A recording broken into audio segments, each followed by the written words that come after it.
Hello, ladies and gentlemen. Forrest Walper here, and today I will be reading a creepypasta. For those that don't know, I have always been a fan of reading creepypastas, and so for the time being, I have decided every so often, at least once a week, we're going to try and see how this goes. I will be reading any kind of creepypasta, from the great to the not so great, to the legendary, to the ones that are so forgettable it may not have been worth it to read the creepypasta, but I'm doing it anyway. Today, I will be reading the creepypasta titled Geraldine Atkins. Let's begin.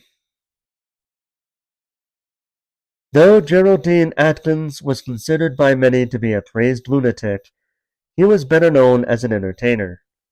Through his years as a performing artist and a piano player, he had cultivated a bizarre and freakish personality, which earned him much notoriety around the home counties. He was not world famous, nor nationwide, but mainly thought to be a local sensation. He played the piano religiously as a young child, but did not become a professional until well into his 30s. His first ever concert was at a bar in Soho, 1972, and since then he had been building on his reputation. What made him significant was his ability to flaunt his sexuality and link it with his own music. What's more, he also liked to dress himself as a woman. This was a unique aspect of his stage persona, and he succeeded so well in this regard that it was impossible to tell at first glance whether he was male or female. Indeed, since he usually spoke with an abnormally high-pitched voice, and that in all his mannerisms he was largely effeminate, he sounded just like a woman, too. His timing in entering the public scene also coincided with Britain's generation of LGBT performers who were entering the public limelight: David Bowie, Freddie Mercury, and the like. Capitalizing on this gay revolution, as it were, Geraldine Atkins was indeed a star. His fame and his infamy, he was rumored to be a male prostitute and continuously harassed by the police, declined gradually into the 21st century, but in all his foppish and fabulous splendor, he was still very much in the game. As a pianist, his material was neither bawdy nor risque, and in fact actually sounded much reminiscent of some of the old-fashioned and respectable love ballads that he enjoyed hearing as a young child, mainly from 1920s Broadway productions or even songs set during the wars. However, he was first and foremost a composer, and for inspiration he looked directly up to the likes of Noel Coward and Liberace. Right at this point, dressed in a pretty pink frock with a straw lady's hat, he was playing his song which he had written in the style of a wartime ballad: Great Britain, Great Britain, Great Britain. Great Britain, Great Britain, Great Britain. On the parchment of history 'tis written, oh, how our enemies shall soon be smitten! Great Britain, Great Britain, Great Britain. When his performance ended, he was met with a round of applause and cutely bowed before his audience 3 times, then closed his piano down and walked straight over to the counter for a drink. He had often wondered whether his fame was down to pure merit or simply down to the controversy, but then he had never wanted to find out. By the end of his performance, he drove off in his 1980s BMW, retreating back to his cottage in the country. As he drove past, there was a notice on the nearby telegraph pole, conspicuous enough to be seen from 50 yards away, with a picture of a teenage girl's face on it. The notice read, Missing person, Samantha Greenway, age 16. On the 20th March at around 3:30 p.m., Samantha Greenway was walking home from school when she disappeared. She was last spotted in Elmsley Common, wearing a pink dress and carrying a brown leather handbag. She is 16 years old, has brown hair, blue eyes, and is 5'10". If you have any information that may lead to her whereabouts, then please dial 999. Surrey County Police. The girl in the picture was really pretty. She had a charming, youthful, and innocent smile, with delightful white teeth and adorable blue-green eyes.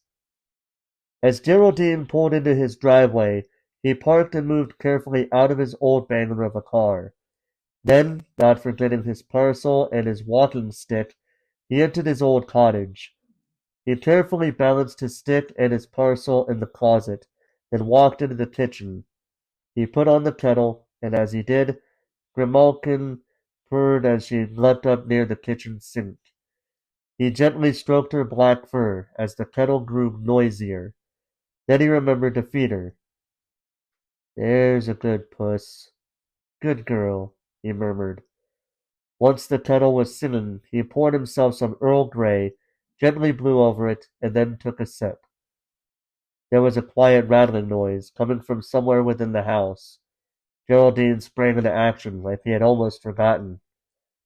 "Gosh, I need to check on my new guest, don't I?" He carefully hobbled along to a door next to that of the living room. He fetched a key from his ring, unlocked then opened it, and walked down the stairs which led into what looked like a downstairs attic. It had a creaky wooden floor and the walls were wooden and bare. The room was cold, as it did not have a central heating. In fact, it wasn't even part of the floor plan. Geraldine had dug and manufactured it himself. In a remote corner of the room was a metal cage with iron bars. Lying in the corner frightened was Samantha Greenway. Annabelle and her friends were really excited. She had never owned a dollhouse before, and she could barely contain herself. It was the best birthday present she'd ever had, and as far as she knew, probably the only one she'd need for years to come. All of her friends were here, celebrating this magnificent model with her. "Let's let Susie in the bedroom." "No, Susie can't be there. It's not her bedtime." Just at that moment, Mother walked in, with a wide-eyed toddler beside her. "Girls," she called out, "Gerald wants to play with you. Are you going to let him?" Annabelle sighed. Not this again. Why couldn't Gerald play with his own friends? "But, Mummy, Gerald's a boy. Boys can't play with us." Mother cooed. "Please, look at him. He loves his big sister. He desperately wants to play with you. Don't you, dear Gerald?" Gerald looked really happy, but didn't know how to express himself. Annabelle groaned. "I wish I had a younger sister instead." Mother opened the door. "I don't want to hear any arguing. Is that clear? Just let Gerald play with your dolls, and be nice to him." Gerald toddled over to his older sister and pointed to the house, which was almost bigger than he was. In an effort to get attention, he announced in front of Annabelle and her friends, in as much English as he could, "It's big!" Annabelle's friends were beginning to feel sorry for him. "Come over here, Gerald. Help Susan get dressed for her day at school." "No! Wendy! Gerald can't play with dolls. Don't let him touch her." This made Gerald very upset. He started to cry, and suddenly all of Annabelle's friends were enchanted by him. They all gathered around him, and did their best to calm him down. Annabelle stood there defiantly. "He can't play with us, Wendy. He's a boy. Boys aren't allowed to play with girls." Then immediately, one of Annabelle's friends had an idea. "I know!" shouted Barbara with sudden excitement. "Let's turn him into a girl!" The other girls snickered at this. Gerald was happy that he was getting all this lovely attention. "No, you can't do that, Barbara!" Annabelle retorted, as if she was telling her off. "Yes, we can!" shouted Daisy. "All we need to do is make him wear a dress." This made every girl's eyes light up. Gerald didn't know what was going on, but he felt that something fun was about to happen. "Annabelle, can we use one of your frocks?" asked Wendy. Annabelle was hesitant at first, but after all her friends insisted, she reluctantly ran upstairs to her chest of drawers, pulling out a small, crumpled children's white frock. patterned with acorns and leaves. With diligent care, she eased it over Gerald, who willingly stood as still as he could. All of Annabel's friends gasped, then giggled. "He looks beautiful," said Daisy. "She looks beautiful," corrected Eileen. Gerald turned around, admiring the smiles he got from his new friends. Annabel, however, was still not convinced. "He's still not one of us," she muttered, obstinately. Samantha was lying against the far corner of her cage, feeling rather tired. She had little memory of what happened last night. She was walking back from school when an elderly lady was walking near her. She continued on her course, when suddenly she fell into a deep sleep. What happened? Why would she just fall asleep in the middle of a wood? That's just bizarre. She soon felt more alert, and her head was beginning to feel sore from where her head had been resting against the iron bars of the cage. A cage! She was in a cage! She was still feeling partly woozy from her long sleep, and wasn't sure if this was a dream or not, but the loud rattle of the cage door assured her that this was no dream. She did not recognize any of her surroundings. She had never been anywhere like this before. Had she been kidnapped? Then, hearing a door open from not far away and the gentle patter of footsteps, she noticed a strange feminine figure enter the room and the turning on of a light. She began to feel really frightened. She had no idea where she was, but was clearly nowhere familiar. And her phone and purse had been taken. Where was she? And who was that person at the other side of the room she saw? Soon, the figure moved closer. Samantha was beginning to question in her head whether it was male or female. They were wearing a pink dress, but also had a fairly ambiguous body frame and facial profile. She waited to hear this person speak so that she would find out. Then she remembered. That old lady she'd seen in the park. This was her. She noticed the old lady walking beside her. Then all of a sudden she gripped her tightly and smothered her face with a napkin, which must have been laced with some sort of sleeping agent. That's why she felt sleepy. Then the figure presented their face to the front of the cage. Even now she was still uncertain whether her captor was a man or a woman. "Are you awake?" Geraldine asked her. The figure spoke with soft feminine voice. It was impossible to tell what their sex was. Maybe she'd never find out, but she never felt too frightened, much too frightened, to ask. "Time to wake up," Geraldine rang in a monotone. Samantha moved towards the source of the voice and uttered weakly, "Who, who are you? What have you done to me?" Geraldine rose and turned away. "I've taken you to my secret room, darling.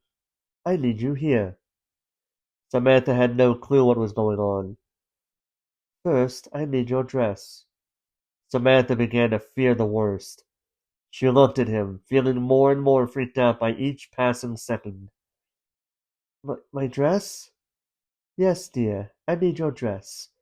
Kindly take it off, please." Samantha curled into a ball.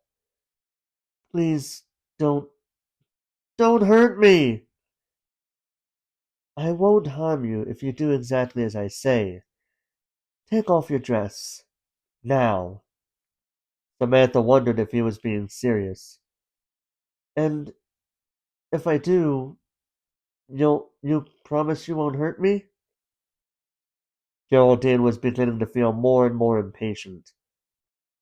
"For God's sake, you little bitch! Just take off that dress now!" She yelped and began to undress. She tried not to pay any attention to the eerie gaze of this bizarre person who was carefully looking at her. Once she had removed it, she handled it with great care and bundled her dress together. "Here." She delicately extended her dress.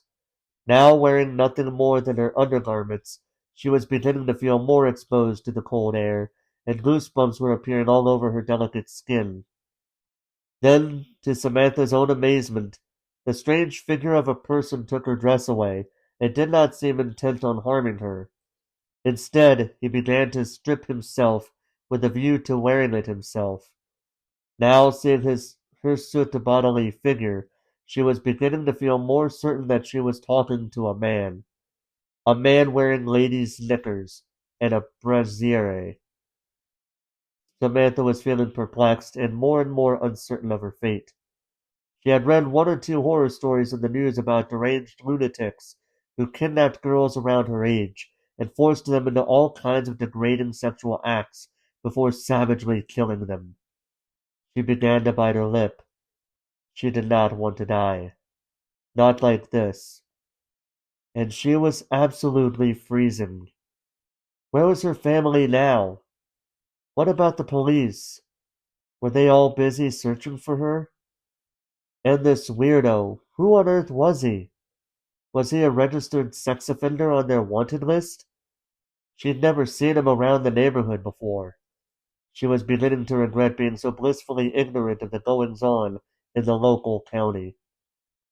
Once Geraldine put on Samantha's dress, he began to pirouette with practiced diligence, then curtsied right in front of her. What was he going to do now? Was he going to ask her to take off her bra and knickers too? Instead, Geraldine headed back to the stairs leading out of the basement. No! How long was he going for? In this freezing cold! How was she going to survive? I know what we need to make her more beautiful, exclaimed Wendy. Let's put a tiara on her head and then she'll be a princess. Annabelle just stood in front of all her friends, wistfully longing for their attention. To her, this was nothing short of unspeakable, blasphemous. And yet, none of her friends seemed to care, dressing her baby brother in all manner of frocks, and giving her all sorts of inappropriate headwear. And to top it all off, he had stolen away all her friends just by being cute. Annabelle didn't even think he was that cute, really. He was 3 years old, 2 years her junior, and yet he was the one who commanded the respect of girls older than him. It was not fair! Come on, Annabelle, help us! Annabelle couldn't take it any more. She stormed out of the room and walked to the garden, where she saw Mother watering the roses. Everything in the garden looked so much more beautiful and appealing than what she was seeing in there. It was peaceful and sunny. A peaceful distraction from Anna! Annabelle! She turned around and saw Gerald, of all people, running towards her. She was surprised. He even sounded like a girl now, and now he followed her here. He was clearly mocking her. Gerald, is that you? Mother called out, bewildered. Once she came up close and saw everything, she burst out laughing. Annabelle, look! You've made Gerald into a lady now. Now you have a little sister. Annabelle was crossed. She folded her arms. He's not my sister, Mummy. He's just being really silly. Everyone's being silly. They think he's a girl. Mother still could barely control herself. Geraldine! She moved forward and picked him up in her arms. From now on, your name shall be Geraldine. But Mummy! She wailed. It's not fair. Boys aren't supposed to play dress-up like that. Mother turned affectionately to her eldest. Annabelle, my dear, why can't you just pretend like everybody else? He doesn't mind. To this, Gerald smiled in approval. Annabelle couldn't. There was no way. As long as Gerald was a...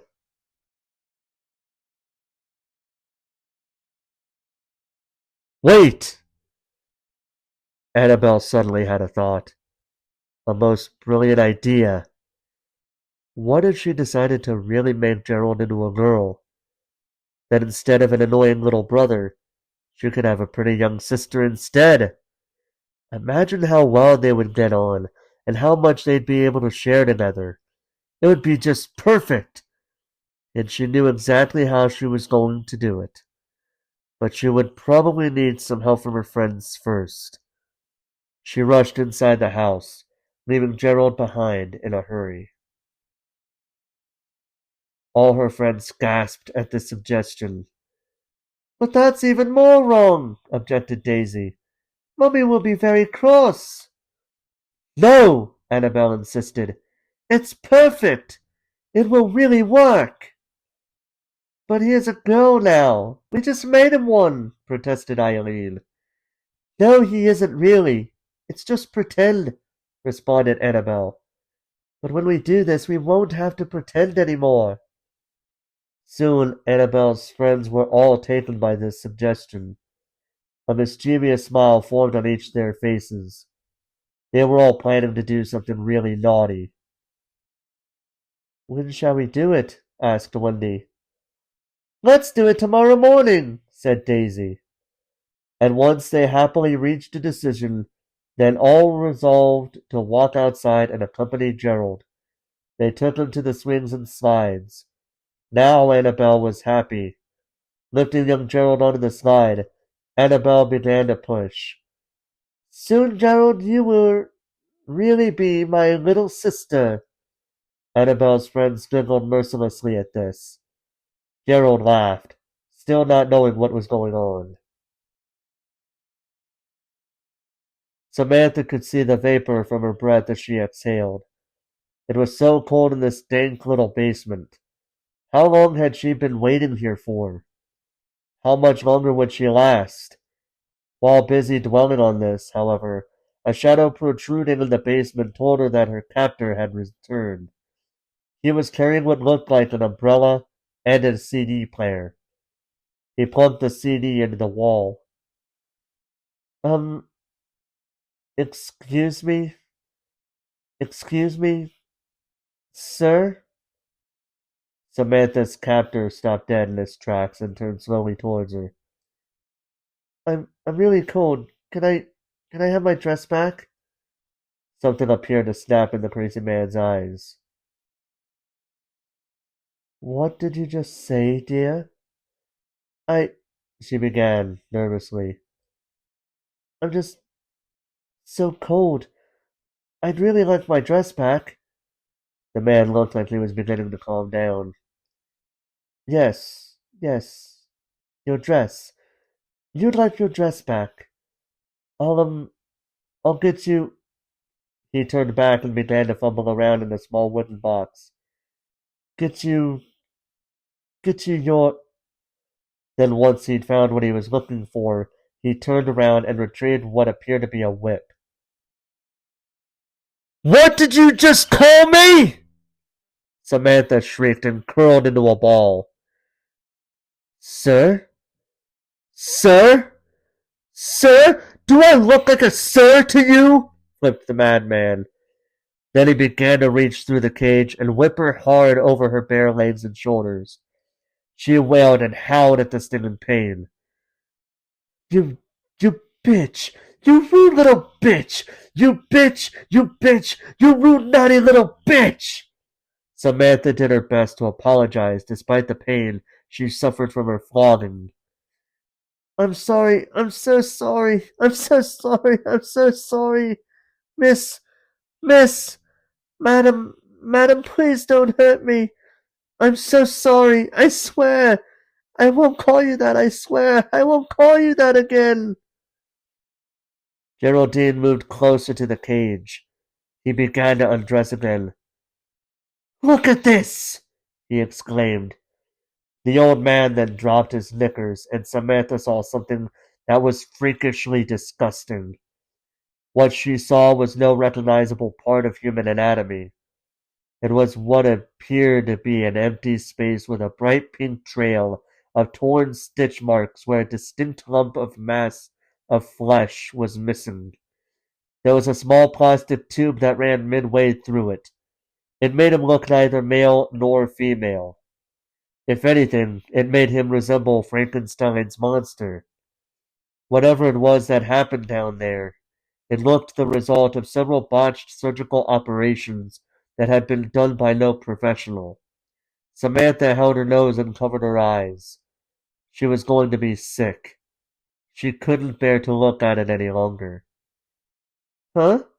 Geraldine quizzed. Do you think this is disgusting? Well, aren't you a delightful little thing? I was looking forward to both of us reveling in our shared womanhood together. Samantha could not hold it in any longer. She puked all over the cage floor. Geraldine rolled his eyes and began to lose his temper. You're just like everybody else, he spluttered. You you don't know what it's like. You live an ordinary life. You've never even thought to question what you were. In another life, in another universe, I could have been just as beautiful and insipid as you. Then, pulling up his knickers, he thwacked the cage door in frustration. There was a loud clink noise. Samantha did her best to distance herself from the pile of sick. Now, he began, first you're going to clean up that pile of sick, and then we're going to try this again from the start. He rummaged through his box and found an old tea towel and some Febreze. As soon as, as soon, the old man started to feel faint. His face slurred, and half of his face appeared to lag as if it was no longer functioning. He looked as if he was having a stroke. As soon as we... Then he tumbled down and collapsed in front of the cage door, and after nearly a whole minute writhing in helplessness, he passed out cold on the floor. Samantha noticed he was carrying what looked like a set of keys in his right hand. It was too far away for her arms to reach, so, carefully navigating around the pile of vomit, she reached out with her bare leg and clasped onto it. Success! She quickly tested all the keys. There were 6, on the cage lock, and soon enough she was free. She immediately snatched her dress off the lifeless old man lying before her and wanted to bolt for the exit. Immediately, but stopped herself. She looked at the deranged geriatric lying on the ground, and for some reason even she couldn't understand, she pitied him. Whatever it was that turned him into this, she reasoned that he was, some way or another, completely wrecked by something traumatic that happened to him as a child. Then she snapped out of her pity trance at once and made her way up the basement stairs as quickly as she could. Geraldine awoke. Where was the girl gone? She was there in her cage just a few minutes ago. What happened? The pile of sick was still there. But the door was open. How? The keys! She'd taken the keys. Geraldine let out a deep sigh of resignation. This was it. He'd taken a permanent leap across the threshold, and there was no going back after this. All his life he'd wanted to be accepted for who he was, by everyone who knew him, but he knew that he would always be seen as a circus freak. Cast out by his family, his neighborhood, and his town, he knew that his only option was to reinvent himself and make the best of whatever life he had left. But he had too much to contend with, living an excruciating charade where he lived as neither man nor woman but a freak show. It was not enough for him to live within a perpetually degrading and unfulfilling drag act. He wanted something he knew he could never have, to actually be a woman and to be accepted as one. And with no success, he pulled this one final stunt. He vowed to conquer and revenge the very sex that had ruined him in the first place by kidnapping a young girl and humiliating, outperforming, defeminizing her.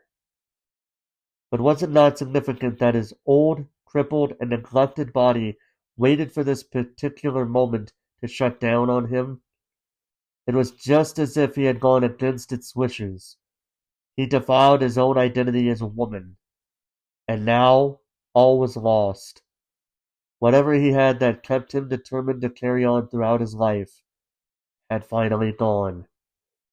In the faint distance, he heard what sounded like sirens wailing outside. It was time. He opened his old wooden box and pulled out a service revolver which his father had left to him.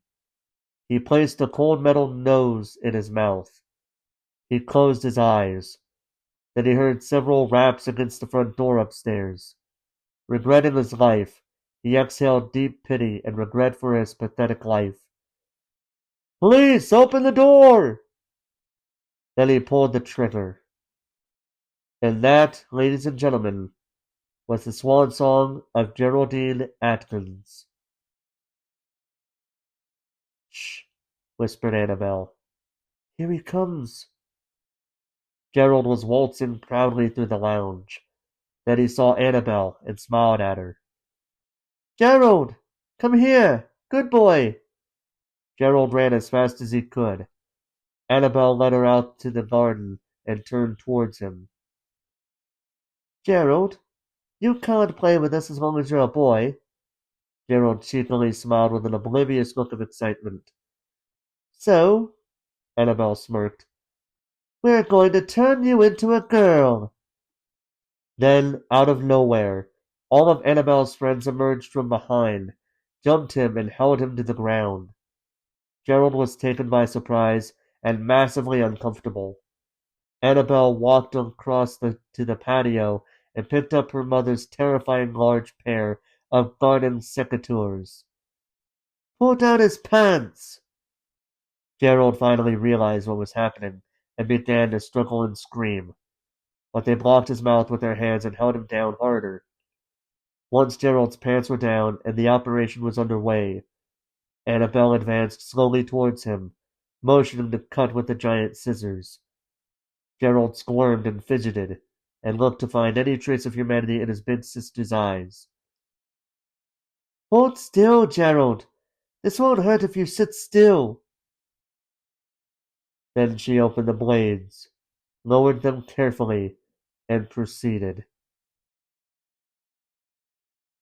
"From now on, your name shall be Geraldine Atkins." At this moment, Mother came into the garden and witnessed everything. She was mortified and absolutely speechless. She began to feel unwell and noticeably unhinged by the nightmarish scene in front of her. She immediately ran towards Geraldine and inspected the damage up close, then turned with horror to see the innocent look on Annabel's face as she wiped away the blood on her face. "Look, Mummy! I made Gerald into a girl!" Epilogue. 3-year-old Geraldine was taken to the local hospital, which did their best to repair the damage, though he fell into a coma and did not awaken until 3 years later. Once the details of this incident became public, Penelope Atkins was deemed unfit to be a mother and lost custody of her children. She later committed suicide. Once he finally woke up, Geraldine was left in the care of his grandparents, who would scorn and reject him, seeing him as nothing more than a mistake, who would never amount to anything. Living an isolated life, Geraldine found solace in playing the piano. It was the activity he could regularly attend to that distracted him somewhat from his complications and his life. It took him decades before he finally managed to cultivate his stage personality. Though still not satisfied with the surgery performed on him, he would frequently inject himself with morphine, apply a needle and thread to see if he could finalize his transition into womanhood. But he never succeeded. In death, he died as much as he lived, unsexed and alone. But in his death, he had sparked even greater curiosity and infamy than he did while he was alive. In the neighborhood where he lived since, there has been an increase in reports of young local girls aged 15 to 18 who had mysteriously vanished while walking around the public footpaths. But that's not all. Local residents have even told vague tales of the faint noise of piano playing and even singing nearby every march, even though the house has since long been abandoned. And the song they reported hearing would always sound like this: Great Britain, Great Britain, Great Britain, on the parchment of history 'tis written, Oh, how our enemies shall soon be smitten! Great Britain, Great Britain, Great Britain.